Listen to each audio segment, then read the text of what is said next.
بسم اللہ الرحمن الرحیم۔ السلام علیکم ورحمۃ اللہ وبرکاتہ۔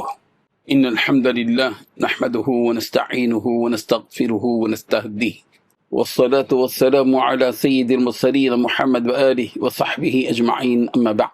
حاضرین و ناظرین، یہ درس قرآن نمبر 452 ہے اور آج سورۃ النساء کی دو آیتوں کی تلاوت و تشریح کی جائے گی، آیت نمبر 142 اور 143۔ اعوذ باللہ من الشیطان الرجیم، بسم اللہ الرحمن الرحیم۔ ان المنافقین یخادعون اللہ وهو خادعهم وَإِذَا قَامُوا إِلَى الصَّلَاةِ قَامُوا كُسَالَى يُرَاءُونَ النَّاسَ وَلَا يَذْكُرُونَ اللَّهَ إِلَّا قَلِيلًا مُذَبْذَبِينَ بَيْنَ ذَلِكَ لَا إِلَى هَؤُلَاءِ وَلَا إِلَى هَؤُلَاءِ وَمَن يُضْلِلِ اللَّهُ فَلَن تَجِدَ لَهُ سَبِيلًا۔ صدق اللہ العظیم۔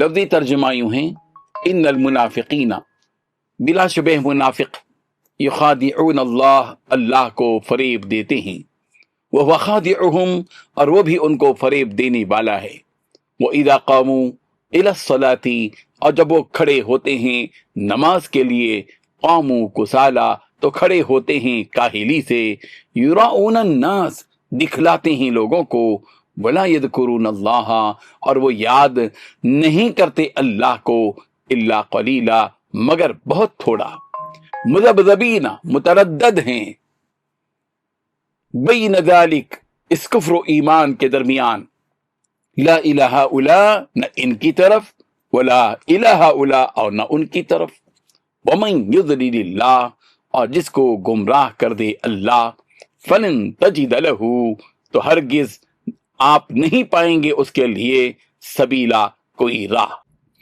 ترجمہ یوں ہے، منافق ان چالوں سے اپنے نزدیک اللہ کو دھوکہ دیتے ہیں۔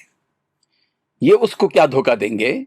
وہ انہی کو دھوکے میں ڈالنے والا ہے، اور جب یہ نماز کو کھڑے ہوتے ہیں تو سست اور کاہل ہو کر صرف لوگوں کے دکھانے کو اور اللہ کو یاد ہی نہیں کرتے، مگر بہت کم ڈاواڈول ہو رہے ہیں، نہ ان کی طرف ہوتے ہیں نہ ان کی طرف، اور جس کو اللہ بھٹکا دے تو تم اس کے لیے کبھی بھی راستہ نہ پاؤ گے۔ ان دو آیتوں میں 4 باتیں بتلائی گئی ہیں۔ پہلی بات، یہ منافق اللہ کے ساتھ دھوکہ بازی کرتے ہیں، حالانکہ اللہ نے انہیں دھوکے میں ڈال رکھا ہے۔ دوسری بات، جب یہ منافق نماز کے لیے کھڑے ہوتے ہیں تو کسمساتے ہوئے کھڑے ہوتے ہیں، لوگوں کے سامنے دکھاوا کرتے ہیں اور اللہ کو تھوڑا ہی یاد کرتے ہیں۔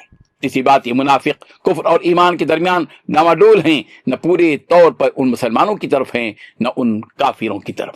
چوتھی بات، جسے اللہ گمراہی میں ڈال دے تو تم اس کے لیے ہدایت پر آنے کا راستہ نہیں پاؤ گے۔ بزرگان محترم، سورۃ النساء کی ان آیات میں مسلسل منافقوں کے سلسلے میں تفصیلات بتلائی جا رہی ہیں۔ مزید یہ باتیں ان آیات میں بیان کی جا رہی ہیں کہ یہ منافقین بظاہر اللہ کو اور ایمان والوں کو دھوکہ دے رہے ہیں، اس طور پر کہ مسلمانوں سے یہ جھوٹی بات کہتے ہیں جو حقیقت کے خلاف ہے کہ ہم مومن ہیں، جبکہ حقیقت میں اندر سے مومن نہیں ہیں، اور خوبصورتی پر رسولی ان نعمتوں اور برکتوں کے آرزومند ہیں جو اللہ تعالیٰ نے ایمان والوں کو عطا فرمانے کا وعدہ فرمایا۔ وہ اس خوش فہمی میں ہیں کہ ان کے برے عقیدے کا اللہ تعالیٰ کو علم ہی نہیں ہے۔ یخادعون اللہ، یہ منافق بظاہر اللہ تعالیٰ کو دھوکہ دے رہے ہیں، حقیقت یہ ہے کہ وہ بخادعہم، حال یہ ہے کہ اللہ تعالیٰ ان کی دھوکہ بازی کی سزا ان کو دینے والا ہے۔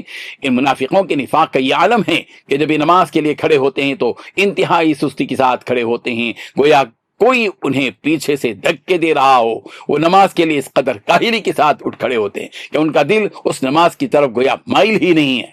بظاہر ہے کہ جن منافقوں کے دل میں ایمان کی چنگاری ہی نہ ہو، اللہ تعالیٰ سے عشق و محبت کا جذبہ ہی نہ ہو، اس کے دل میں اس کی عبادت کے سلسلے میں چستی، ذوق و شوق کی کیفیت ہی کہاں رہے گی۔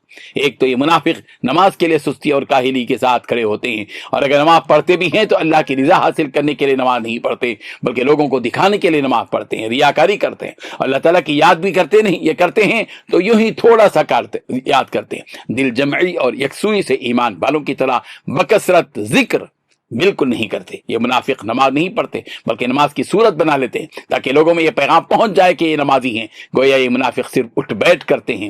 حضرت انس رضی اللہ عنہ سے روایت ہے کہ رسول رحمت صلی اللہ علیہ وسلم نے ارشاد فرمایا کہ یہ منافق کی نماز ہے کہ بیٹھا ہوا سورج کا انتظار کرتا رہتا ہے یہاں تک کہ جب اس میں زردی آتی ہے اور شیطان کے دونوں سینگھوں کے درمیان ہوتا ہے تو کھڑے ہو کر 4 ٹھونگے مار لیتا ہے، اللہ کو تھوڑا سا یاد کر لیتا ہے۔ یہ منافق وہ ہیں کہ نہ ان کو ادھر کا شمار کیا جا سکتا ہے اور نہ ہی ادھر کا، بلکہ یہ زیر پیش کے درمیان زبر ہیں، یعنی ادھر ہیں۔ اللہ تبارک و تعالی ہم سب کو ان کی حقیقتوں کو سمجھنے کی توفیق عطا فرمائے، آمین۔ وآخر دعوانا ان الحمد للہ رب العالمین۔ ڈیلی درس قرآن کو سبسکرائب کیجئے، اپنے تاثرات اور مشورے ارسال کیجئے اور متعلقین کے گروپ بنا کر انہیں روزانہ درس قرآن بھیجیں اور اجر ثواب پائیں۔